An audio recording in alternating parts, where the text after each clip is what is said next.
Sveiki, mano vardas Vilma, dirbu knyginė Vaga, prekybos centre Ozas. Šiandieną norėčiau pristatyti Vagos leidyklos iš serijos Mamos biblioteka knygą Kodėl geri vaikai gauna prastus pažymius.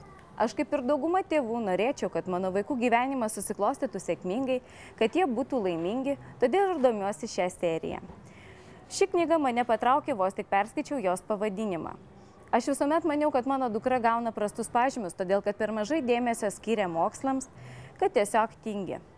Perskaičius knygą, iškart supratau, kad net nesuprantu, su kokiomis problemomis susiduria mano vaikas mokykloje, kad net sunki kuprinė gali tapti prastų pažymių priežastimi.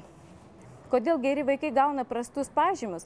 Knyga yra lengvai skaitoma. Joje autoriai apžvelgia visas priežastis, analizuodami jas pateikia konkrečius atvejus, kad galėtumėt lengvai savo prisitaikyti. Šią knygą rekomenduoju perskaityti visiems, kam rūpi jų vaikų išsilavinimas bei ateitis. Tad sėkmės jums ir gerų pažymių.